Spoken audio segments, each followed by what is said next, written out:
ஒரு டாலர் 100 ரூபாய் ஆச்சுன்னா என்ன ஆகும்? இப்ப கரண்டா ஒரு டாலர் 95 ரூபாய்க்கு போயிட்டு இருக்கு. ஃபர்ஸ்ட், பெட்ரோல் அண்ட் எல்பிஜியோட பிரைசஸ் ஸ்பைக் ஆகும். இந்தியா டாலர்ஸ்ல தான் ஆயில வாங்குது. So weaker rupee is bigger rupee bill. அதாவது இந்த பர்சன் சொல்றது ஆல்மோஸ்ட் கரெக்டா இருந்தாலுமே இவர் பேசுறது எல்லாமே நெகட்டிவ் சைடு தான். கண்டிப்பா ஒரு கண்ட்ரி டெப்ரிசியேஷனை ஃபேஸ் பண்ணுது அப்படின்னா நெகட்டிவ் சைட் ஃபேஸ் பண்ற மாதிரியே பாசிட்டிவ் சைடுமே ஃபேஸ் பண்ணும். சோ அந்த பாசிட்டிவ் சைடை இந்த வீடியோல உங்களுக்கு நான் எக்ஸ்பிளைன் பண்றேன்.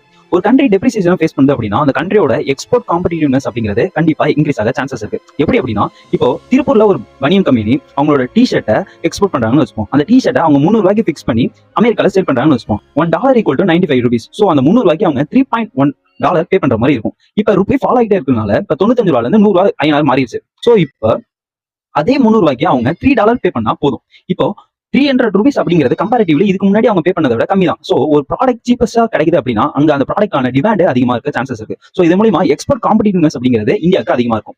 ரெண்டாவது, ரெமிட்டன்ஸ் ரெவன்யூ இன்க்ரீஸ் ஆகும். ரெமிட்டன்ஸ் அப்படின்னா ஒரு இந்தியன் சிட்டிசன் ஃபாரின்ல போய் ஒர்க் பண்ணி அவரோட ஃபேமிலிக்கு அவரோட சேலரில இருந்து செட்டன் அமௌண்ட் அனுப்புறாருன்னு வச்சுப்போம். இப்போ ஒரு $1000 யூஎஸ்ல இருந்து ஒரு இந்தியன் சிட்டிசன் அவரோட ஃபேமிலிக்கு அனுப்புறாரு அப்படின்னா இப்ப 95 ரூபாயில இருந்து 100 ரூபாய் மாறிடுச்சு. அப்ப $1000 = 95,000 அப்படிங்கிற இடத்துல இருந்து $1000 = 1 lakh அப்படின்னா அவங்க ஃபேமிலி அதிகமா ஸ்பெண்ட் பண்ண போறாங்க. அதை இந்தியன் மார்க்கெட்ல அவங்க ஸ்பெண்ட் பண்ணுவாங்க. இது ஒரு நல்ல சைன்.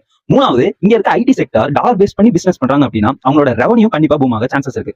மோர் டாக்ஸஸ் அவங்க பே பண்ணுவாங்க. ஃபோர்த் இம்பார்ட்டன்ட் எக்ஸாம்பிள் என்ன அப்படின்னா இங்க இருக்க டூரிஸ்ட் பிளேசஸ் வந்து ஃபாரினர்ஸ்க்கு ரொம்ப சீப்பஸ்டா தெரியும். சோ சீப்பஸ்ட் சாய்ஸஸ் அப்படிங்கிறப்ப மோர் ஃபாரினர்ஸ் விசிட் பண்றதுனால இங்க இருக்க டூரிசம் செக்டர் ரெவன்யூ கெயின் பண்ண சான்சஸ் இருக்கு. ரூபி கண்டிப்பா ஃபாலோ ஆகிட்டே இருந்தாலுமே இந்த 4 ஃபேக்டர்ஸ் மூலமா கவர்மெண்ட் அவங்களோட ப்ராஃபிட்டை அவங்களோட ரெவன்யூவை இன்க்ரீஸ் பண்றது மூலமா இம்போர்ட்ஸ் ப்ராடக்ட்ஸ் மேல போற எக்ஸைஸ் டியூட்டியை அவங்க கம்மி பண்ண சான்சஸ் இருக்கு. கன்னியூவா இம்போர்ட் ப்ராடக்ட்ஸோட ரேட் இன்க்ரீஸ் ஆகிட்டே இருக்கிறதுனால சிட்டிசனுக்காக கவர்மெண்ட் என்ன பண்ணுவாங்க அப்படின்னா அவங்களோட எக்ஸைஸ் டியூட்டியை கம்மி பண்ணுவாங்க. இதன் மூலமா அவங்க இம்போர்ட் ப்ராடக்ட்ஸ் மேல இருக்க அந்த அதிகமான ரேட்டை அவங்களால கண்ட்ரோல் பண்ண முடியும். காமன் பீப்புள் இந்த ஃபேக்டர்னால அஃபெக்ட் ஆகுற பட்சத்துல அந்த பர்டனை கம்மி பண்ண சான்சஸ் இருக்கு. ஸோ மூலமா உங்களுக்கு ஒரு கிளாரிஃபிகேஷன் கிடைச்சிருக்கும் அப்படின்னு நம்புறேன். இந்த வீடியோ ஹெல்ப்ஃபுல்லா இருந்ததுன்னா லைக் பண்ணி உங்க ஃப்ரெண்ட்ஸ் அண்ட் ஃபேமிலிக்கு ஷேர் பண்ணிடுங்க. கமெண்ட் செக்ஷன் ஃபீட்பேக்ஸையும் தாட்ஸையும் பின் பண்ணிட்டு போங்க. அது என்னோட அப்கமிங் வீடியோஸ்க்கு கண்டிப்பா ஹெல்ப்ஃபுல்லா இருக்கும்.